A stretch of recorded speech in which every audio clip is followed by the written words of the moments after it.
Bismillahirrahmanirrahim. Assalamualaikum warahmatullahi wabarakatuh. Waalaikumsalam warahmatullahi wabarakatuh. Apa yang diinginkan kemarin kita katakan salam itu apa? Perhatikan. Kita luaskan makna salam. Bahwa pada malam itu, ada dua cara membacanya, kemarin sudah jelaskan ya. Ada dua cara kan membaca surah Al-Qadar itu. Boleh kita baca begini. Tanazzalul malaikatu warruhu fiha biizni rabbihim min kulli amrin salam. Di sini berhentinya. Oke, kita ambil dari sini. Min kulli amrin salam. Berarti segala perkara pada malam itu diputuskan dengan keselamatan. Semua perkara pada malam itu semuanya cantik. Nah, itu yang pertama. Yang kedua, boleh jadi kita bacanya dari sini. Salamun hiya hatta matla'il fajar. Maka kita punya makna yang kedua. Malam itu diliputi keselamatan sampai fajar. Oke, mana jadi yang mau kita ambil? Kalau kita baca min kulli amri salam, segala perkara pada malam itu ditetapkan dengan keselamatan. Maka itu juga makanya ada kalimat qadar tadi, takdir ditentukan pada malam itu dengan cantiknya. Ya, ada yang kedua salamun hiya hatta matla'il fajar. Pada malam itu diliputi keselamatan sampai menjelang fajar. Nah, ya, jadi dua cara membacanya, dua makna yang berbeda tapi sepatutnya tidak berjauhan ya.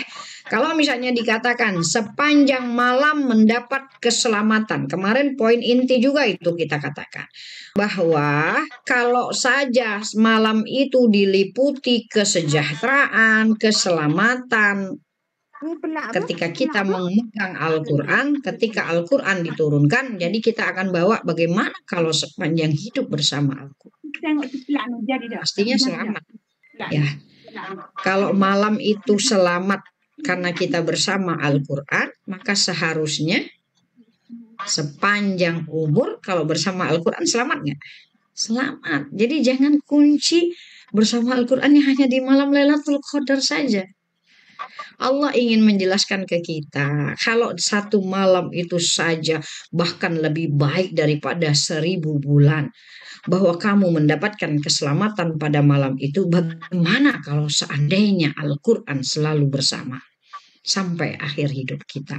Maka seharusnya kita akan dapat keselamatan. Maka kita akan katakan kalimat salam ini identik nggak dengan orang Islam? Assalamualaikum. Salamnya ahli surga, assalamualaikum. Salamnya kita, assalamualaikum. Jadi umat Islam ini dikenal dengan umat salam. Selalu memberikan kedamaian, selalu memberikan keselamatan. Jadi kalau umat Islam pegang betul-betul Al-Qur'annya, baik secara ilmu, baik secara amal, kita akan menjadi umat yang selalu bermuhasabah. Kita umat yang selalu beristighfar, selalu memberi yang terbaik. Bukan untuk diri sendiri, bukan hanya untuk keluarga, tapi untuk semua manusia. Karena Al-Quran itu hudal linnas. Coba nanti lihat surah Al-Baqarah 185. Ketika menyebutkan syahrul Ramadan allazi unzila fihil Quran, yang Allah sebut apa? Hudal linnas. Berarti salam yang kita inginkan ini adalah salam ke seluruh semesta. Karena kita menjadi khalifah. Jadi dibesarkan ini, subhanallah makna surah Al-Qadar ini. Meminta kita pegang Qurannya. Maka Masya Allah. Salam dari penyakit, iya juga. Salam. Jadi banyak makna salam di sini. Salam itu diartikan berarti selamat dari penyakit, berarti sehat. Salam juga diartikan selamat dari kekacauan pemikiran, kesesatan pemikiran. Itu juga disebutkan berarti kita dapat hidayah. Salam juga boleh diartikan kita selamat dari penyakit sosial yang selama ini sedang ada, selamat dari cinta dunia yang berlebihan, selamat dari, Masya Allah, selamat dari semuanya. Syaratnya apa? Pegang Qurannya. Maka insya Allah makna Al-Qadar ini jangan hanya berhenti di bulan Ramadan. Makna Al-Qadar ini akan kita masukkan di 11 bulannya. selalu bersama Al-Quran, maka Allah akan katakan salamun hiya hatta matla'il fajar. Kalau matla'il fajar itu sepanjang malam, maka Allah akan katakan salam untuk orang yang senantiasa bersama Al-Quran sampai akhir hayat.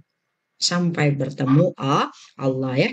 Jadi ini semua itu tidak dapat diraih kecuali dengan hidup bersama Al-Quran. Jadi berarti kalau kita kecilkan poin daripada surah Al-Qadar cuma 4 ini.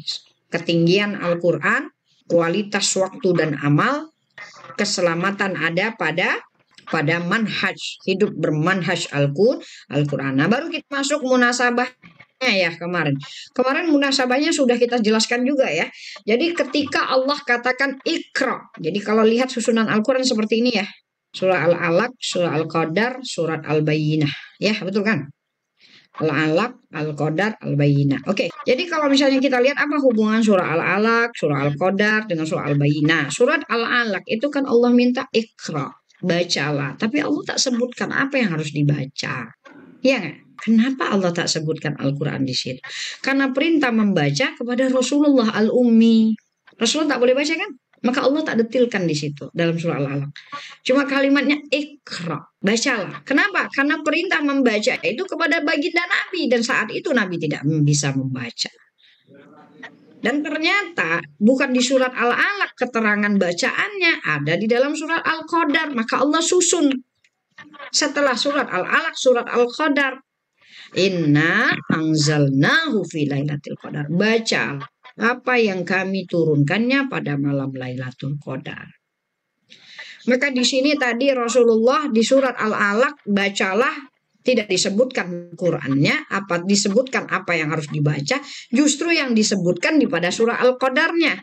Dan ternyata dalam surat Al-Qadar tidak disebutkan Al-Qur'an itu. Sampai di situ saja penjelasan kita. So sekarang kita akan tambah lagi. Nah, ya kita tambah lagi. Kalau kita lihat lagi surat Al-Alaq boleh jadi kita katakan Iqra, bacalah. Kemudian ternyata setelah surat Al-Alaq ada surat Al-Qadar, bacalah apa yang diturunkan pada malam Lailatul Qadar, berarti Al-Quran. Jadi kalau misalnya kita katakanlah bacalah itu kan sebenarnya konsepnya ilmu. Kan berilmu lah dan ternyata ilmu itu adalah Al-Quran. Sekarang apa hubungannya dengan surat Al-Bayyinah?